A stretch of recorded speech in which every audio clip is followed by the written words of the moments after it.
Good morning, everyone. This is your Nilofer ma'am. I hope you all are fine at your homes and your study is going well.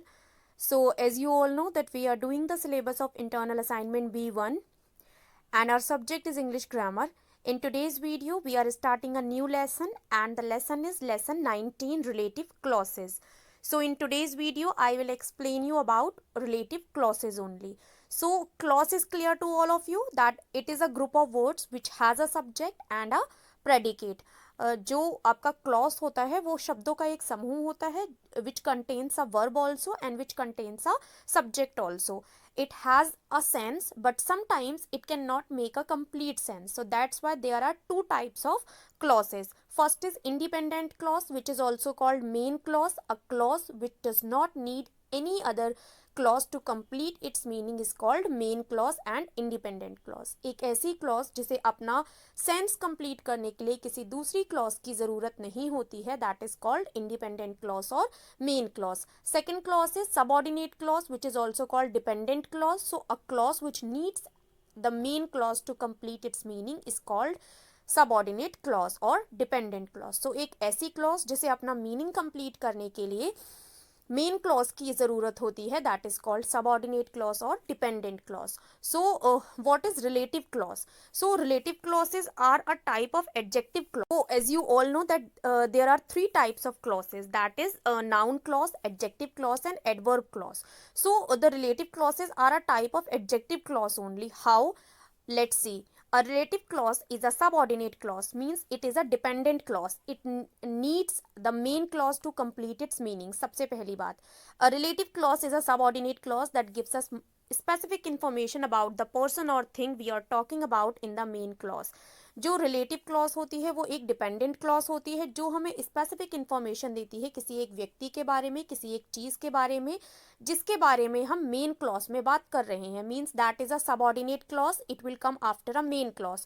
So main clause में हम जिस व्यक्ति के बारे में, जिस चीज़ के बारे में बात करते हैं, the relative clause gives the specific information about that person or thing. It defines it defines or identifies the noun that comes before it. और ये किस नाउन को डिफाइन और आइडेंटिफाई करती है? जो नाउन रिलेटिव क्लॉज से पहले आता है. Means in main clause there will be a noun and after that noun the relative clause will start. So the relative clause will identifies or defines the same noun which is given in the main clause, and that's why it is a type of adjective clause also, because it gives specific information about the noun of main clause. So that means ये एक adjective की तरह भी work कर रही है. That's why they are also called adjective clauses. Let's see the examples to understand it better. The first is the painting which was made by Da Vinci was on display at the museum. So जो painting थी किसके द्वारा बनाई गई थी? Da Vinci के द्वारा वो display की गई थी म्यूजियम में. So here what is the subject? The subject is the painting and which was made by Da Vinci. ये आपकी रिलेटिव क्लॉज है. सो विच यहाँ किसको रिलेट कर रहा है? About the noun, and the noun is the painting. Okay, the painting आपका noun है और उसी नाउन को की स्पेसिफिक इंफॉर्मेशन क्या है? That it is made by da Vinci. Second example is she loves the bag which her mother had gifted her. वह उस बैग से बहुत प्यार करती है जो उसकी मदर ने उसको गिफ्ट किया था. So she is the subject, loves प्यार करती है, किसको प्यार करती है? बैग को. So bag is also a noun which is used as object here. Which her mother had gifted her. कौन सा बैग? जो उसकी मदर ने उसको गिफ्ट किया था. सो विच यहाँ किसको रिलेट कर रहा है? It is relating to bag only. So a relative clause is introduced by a relative pronoun like who, which, what, whose, whom and that.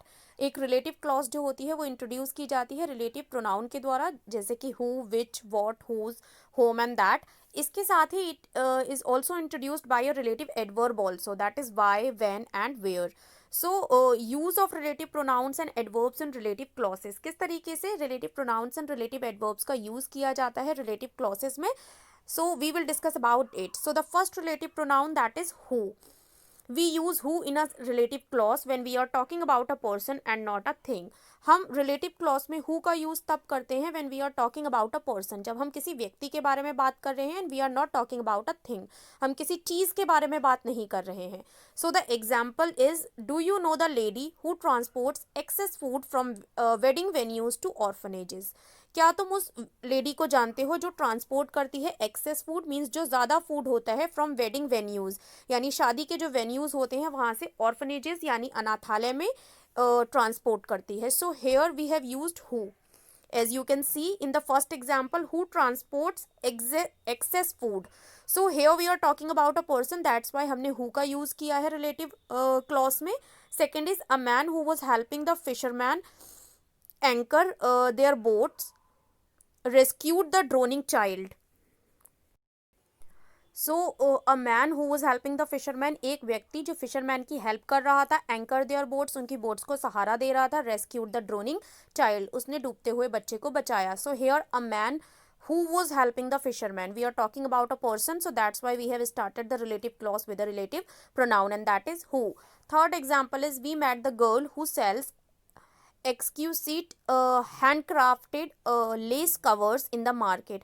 हम उस लड़की से मिले जो सेल करती है exquisite handcrafted lace cover. Lace covers हैं, market में सेल करती है. So here we are talking about a girl, that's why we have started the relative clause with the relative pronoun, and that is who. Next आता है आपका which and that. Why we use which and that in a relative clause. We use which or that in a relative clause when we refer to a thing instead of a person. So if we are referring to a person in the relative clause, so we will use who. And if we are referring to a thing in a relative clause, so that time we will use which or that. अगर हम किसी व्यक्ति के बारे में बात करेंगे हम who का use करेंगे.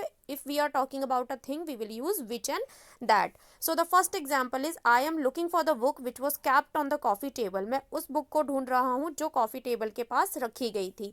So I am looking for the book. The book is the noun. और कौन सी book? Which was kept on the coffee table. So यहाँ हमने बुक के लिए book is a thing, that's why we have used which. Second is the man gave me a sapling which is said to have medicinal properties. व्यक्ति ने मुझे एक sapling means छोटा पौधा दिया जो मेडिसिनल प्रॉपर्टीज कहा जाता है. So we are talking about sapling only. What is the noun? The noun is sapling, and that's why we have used which here. Third sentence is we could not eat anything that the new chef made for us. हम कुछ भी नहीं खा पाए जो new chef ने हमारे लिए बनाया था. So that आपका क्या है यहाँ पर? ये आपका रिलेटिव प्रोनाउन है. नेक्स्ट है the house that we visited is in a crowded locality. वो हाउस जो हमने विजिट किया था एक क्राउडेड लोकेलिटी में है. सो यहाँ हाउस के लिए आपने दैट का यूज़ किया है. So when we are talking about a thing in a relative clause that time we will use which. Next आपका आता है what. So we sometimes use what instead of that as the relative pronoun. So कभी कभी हम क्या करते हैं what का यूज़ कर लेते हैं at the place of at the place of that. हम क्या करते हैं वॉट के प्लेस दैट के प्लेस पर वॉट का यूज़ कर लेते हैं. सीधा example, I apologise for what I said earlier. मैंने अपोलोजाइज किया जो मैंने जल्दी मतलब पहले कहा था. So that which I had said earlier हम ये भी कह सकते हैं. इसकी जगह पे हमने क्या किया? वॉट का यूज़ कर लिया दैट के प्लेस पे. We must be particular about what we wear to the formal dinner. हमें पर्टिकुलर रहना चाहिए कि हमें फॉर्मल डिनर्स पर क्या पहनना है. सो हेयर हमने वॉट का यूज़ किया है. We could use that which we wear to be formal dinner. इस तरीके से भी हम सेंटेंस को बना सकते थे. Next is whose. We use whose to show possession. हम हुज का यूज़ करते हैं पोजेसन शो करने के लिए. It is used in place of his, her or their. It is followed by a noun. इसका यूज़ किया जाता है at the in a place of his, her or their. ये हमेशा एक नाउन को फॉलो करता है. The principal spoke to the lady whose son had been injured. Principal ने किस लेडी से बात की जिसका सन जो है वो इंजर्ड हुआ था. सो हेयर हुज आपका किस नाउन को फॉलो कर रहा है? लेडी को. Second is our sports teacher congratulated the gentleman whose son was selected for the state cricket team. जो हमारे स्पोर्ट टीचर हैं उन्होंने कॉन्ग्रेचुलेट किया उस जेंटलमैन को जिनके बेटे को सिलेक्ट किया गया था स्टेट क्रिकेट टीम के लिए. सो हेयर हुज आपका किसको फॉलो कर रहा है? जेंटलमैन को. और ये क्या कर रहा है? पोजेसन दिखा रहा है जिनके बेटे को सिलेक्ट किया गया था. नेक्स्ट आपका use is given, that is home. Whom is used to refer a noun or a pronoun which act as the object in a sentence. Whom का यूज़ किया जाता है to refer a noun or pronoun. उस noun और pronoun के लिए जो act करता है ऑब्जेक्ट की तरह सेंटेंस में. It is used in place of him, her or them. Obviously we are using it as an object at the place of object, so it is used at the place of him, her or them. So the example is the doctor whom we want to consult is performing an emergency operation. उस doctor से जिससे हम मिलना चाहते थे वो एक emergency operation perform कर रहे हैं. The stranger to whom we gave the parcel has disappeared mysteriously. जिस स्ट्रेंजर को, जिस अजनबी को हमने पार्सल दिया था वो गायब हो गया रहस्यमय तरीके से. सो हेयर होम आपकी किसको रेफर कर रहा है? नाउन और प्रोनाउन को. ओके, यहाँ आपके डॉक्टर को यूज है आपका of where. So a relative clause may be introduced with the relative adverbs. एक रिलेटिव क्लॉज जो है वो रिलेटिव एडवर्ब्स के द्वारा भी इंट्रोड्यूस की जा सकती है. That is when, where and why to talk about time, place and reason. So when we are using when, so it is we are talking about time. When we are using where, we are talking about place. And when we are using why, we are talking about reason. So अगर हम reason के बारे में, time के बारे में, place के बारे में बात करेंगे तो हमारे रिलेटिव क्लॉज जो है वो रिलेटिव एडवर्ब के द्वारा भी इंट्रोड्यूस की जा सकती है. We use when in sentences when the noun refers to time. So as I have already told you कि हम व्हेन का यूज सेंटेंस में कब करते हैं? जब हम टाइम को रेफर करते हैं, like year, month, day. We use where when the noun refers to a place. हम यूज कब करते हैं वेयर का? जब हम हमारी नाउन रेफर करती है किसी एक प्लेस को. And why when it refers to a particular reason. और वाई का यूज हम तब करते हैं जब एक ये पर्टिकुलर रीजन को रेफर करता है. Let's see the example. The first example is my mother remembers the days when she and her friends would gather at a neighbor's house to watch TV. मेरी मम्मी रिमेंबर याद करती हैं उन दिनों को जब वो और उनकी दोस्त गैदर हो जाती थी और पड़ोसी जो हैं उनके घर पर टीवी देखती थी. So when, here we are talking about the time when my mother gathered with her friends. Next is, can you suggest a shop where I can get second hand musical instrument. क्या तुम मुझे एक shop suggest कर सकते हो जहाँ पर मुझे सेकेंड हैंड म्यूजिकल इंस्ट्रूमेंट्स मिल जाएं. सो हेयर वेयर आपका किसको रेफर कर रहा है? एक प्लेस को रेफर कर रहा है, that is a shop. Third example is I know the reason why there is none of the usual traffic on the streets today. मैं जानता हूँ क्या रीज़न है कि यहाँ पर रोज़ाना के जैसा ट्रैफिक आज नहीं है. So here why is introducing about the reason only. So that were the uses of relative pronoun and relative adverbs in a relative clause. Next topic is omission of relative pronounce. Omission means होता है हटा देना, गायब करना. When home, which, that is not the subject of the clause. जब आपका home, which, that जो होता है वो क्लॉज का सब्जेक्ट नहीं होता है, हम क्या करते हैं? We may not use it. हम चाहें तो उसका यूज नहीं कर सकते हैं. Let's see the example. Is this the child whom you were talking about? If we will not use whom, that also the sentence will be okay. Is this the child you are talking about? क्या ये वही लड़का है जिसके बारे में तुम बात कर रहे हो? The boy whom we wanted to meet has gone home with his father. वो लड़का जिसके बारे में जिससे हम मिलना चाहते थे वो अपने फादर के साथ चला गया है. So hair home, if we will not use whom, then also the sentence will be okay. The man whom you spoke is a great poet and writer. जिस व्यक्ति से तुमने बात की वो एक बहुत great poet और writer भी हैं. Next is the leather jacket which I carried kept me warm in the chilly mountain wind. जो leather jacket मैंने carry की हुई है वो मुझे गर्म रखती है इन पहाड़ी ठंडी हवाओं में. The film which we saw this evening was hilarious. जो movie हमने देखी इस शाम वो बहुत मजाकिया थी. The meal that they served us at the roadside eatery was hot and fresh. जो मील उन्होंने हमें सर्व किया था रोड साइड, सड़क के किनारे खाने की जो शॉप है वो बहुत गर्म था और ताज़ा था. The money she received on her birthday was spent on buying books for the children at the orphanage. जो मनी उसने रिसीव की थी अपने बर्थडे पर वो उसने स्पेंड की ऑर्फनेज, अनाथालय के बच्चों के लिए बुक्स खरीदने के लिए. So here if we are not using whom, which, that, then also the sense of the sentence is complete. So we can omit a relative pronoun if it is not the subject of the clause. But watch out when who, which or that is the subject of the verb. जब आपका who, which और that जो है वो verb का subject है and subject of the verb of the dependent clause का, it can not be omitted. इसे हम omit नहीं कर सकते. I have lost the pen drive which had my favourite songs. मैंने वो पेन ड्राइव खो दी जिसमें मेरे फेवरेट सॉन्ग्स थे। I have lost the pen drive had my favourite song. So here we cannot omit ओमिट बिकॉज यहाँ पर विच जो है वो आपका क्या है, वर्ब का सब्जेक्ट है। I have lost the pen drive, what I have lost, I have lost the pen drive. So which वही पेन ड्राइव को रेफर कर रहा है जिस पेन ड्राइव के बारे में हम बात कर रहे हैं। नेक्स्ट टॉपिक आपका आता है position of prepositions in relative clauses. Relative clauses में आपकी प्रीपोजिशंस की क्या पोजीशन रहती है।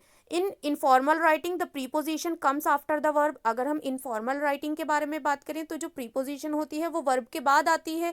In formal writing the preposition is placed before the relative pronoun which or that. और अगर हम फॉर्मल राइटिंग के बारे में बात करें तो जो प्रीपोजिशन होती है वो हमेशा रिलेटिव प्रोनाउन के पहले आती है, लाइक वॉट और that. This is the house Tagore lived in. Okay, the correct is this is the house in which Tagore lived. ये वो हाउस है जहाँ पर टैगोर रहते थे। सो यहाँ पर हमने क्या किया, रिलेटिव प्रोनाउन के पहले प्रीपोजिशन का यूज किया है। नेक्स्ट टॉपिक हमारा आता है defining and non defining relative clauses. So relative clauses can be defining relative clauses and non defining relative clauses. So first of all I will explain you about defining relative clauses. So a defining relative clause gives us essential information about the noun which we are talking about. So जो हमारी defining relative clauses होती हैं वो हमें essential information देती हैं, ज़रूरी information देती हैं उस noun के बारे में जिसके बारे में हम बात कर रहे हैं। It is the clause on which the sentence depends for completing it's meaning. ये वो क्लॉज होती हैं जिसके ऊपर एक सेंटेंस अपना मीनिंग कंप्लीट करने के लिए डिपेंड होता है। Changing the clause changes the meaning of the sentence. If we are changing this clause so that means हम क्या कर रहे हैं, पूरे सेंटेंस का मीनिंग बदल दे रहे हैं। A defining relative clause usually comes immediately after the noun. So जो आपकी डिफाइनिंग रिलेटिव क्लॉज होती है वो हमेशा नाउन के तुरंत बाद आ जाती है। सो डिफाइनिंग रिलेटिव क्लॉज क्या करती है, आपको एसेंशियल इंफॉर्मेशन देती है किसी भी नाउन के बारे में, ओके, जो नाउन मेन क्लॉज में यूज किया गया है। एंड अगर रिलेटिव डिफाइनिंग रिलेटिव क्लॉज वो स्पेसिफिक इंफॉर्मेशन ना दे देन आपका जो मीनिंग है वो कंप्लीट नहीं होगा। सो आपकी जो डिफाइनिंग रिलेटिव क्लॉज होती है वो तुरंत आपके नाउन के बाद आ जाती है। एग्जाम्पल देख लीजिए, I know a person who can help you find that book. मैं एक व्यक्ति को जानता हूँ जो तुम्हें मदद कर सकता है बुक को ढूंढने में। सो आई नो अ पर्सन, मैं जानता हूँ व्यक्ति को, the meaning is not complete. Who can help you find that book, जो तुम्हें बुक फाइंड करने में मदद कर सकता है। Second, we wish to live in a place which is not too far away from the sea. हम ऐसे प्लेस पर रहने की इच्छा करते हैं जो सी यानी समुद्र से बहुत ज़्यादा दूर ना हो। So we wish to live in a place, हम एक ऐसे प्लेस पर रहने की इच्छा करते हैं। The meaning is not complete which is not too far away from the sea. I bought the book that was recommended by our chemistry teacher. मैंने वो बुक खरीदी जो रिकमेंड की थी हमारे केमिस्ट्री टीचर ने। So I bought the book, the meaning is not complete. So in short I will tell you that defining relative clause are that clauses which give essential information, means जो ज़रूरी information देती हैं, जिस information के बिना हमारा sentence complete नहीं हो सकता और हमारी जो main clause है इस क्लॉज के ऊपर हमारा सेंटेंस का जो मीनिंग होता है वो डिपेंड करता है।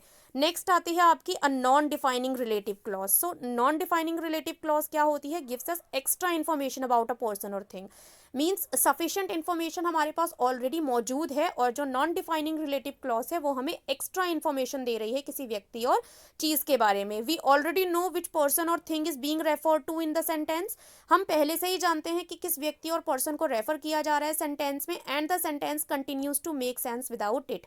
और जो हमारे नॉन डिफाइनिंग रिलेटिव क्लॉज है वो हमें एक्स्ट्रा इन्फॉर्मेशन दे रही है। मीन्स अगर वो ना हो देन ऑल्सो हमारा जो सेंटेंस का मीनिंग है it will be completed. Examples are given, I am going to meet Sanjay, मैं संजय से मिलने जा रहा हूँ, the meaning is complete. Who helped me with the hotel booking, जिसने मेरी होटल बुकिंग में मदद की है। So it is additional information. मैं संजय से मिलने जा रहा हूँ, किससे, जिसने मेरी होटल बुकिंग में मदद की है। Second is we stayed at nature's nest which is an idyllic sea side resort. हम कहाँ रुके थे, नेचर्स नेस्ट में रुके थे। That is the meaning is complete which is an idyllic sea side resort, जो एक आइडिलिक सी साइड मीन समुद्र के किनारे का रिजॉर्ट है, which is additional information. She is placing her order with big grocers, वो अपना ऑर्डर जो प्लेस कर रही है वो बड़े ग्रोसर्स के पास कर रही है, विच सेल्स ऑर्गेनिक फूड प्रोडक्ट्स, जो क्या सेल करते हैं, ऑर्गेनिक फूड प्रोडक्ट्स को सेल करते हैं. सो that is clear to all of you that one is defining a relative clause and second is non defining relative clause. Defining relative clause आपका क्या करेगी,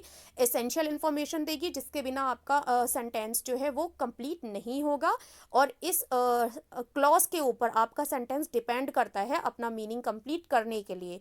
Non defining relative clause आपको additional information देती है, means if it will not be there then also the sense of the sentence will be completed. So this was the lesson related to relative clauses. I hope all the points are clear to all of you. If still any confusion is there, so you can ask me on the WhatsApp also. I'll meet you in the another explanation video. Till that, keep learning, stay home, stay safe. Bye bye everyone.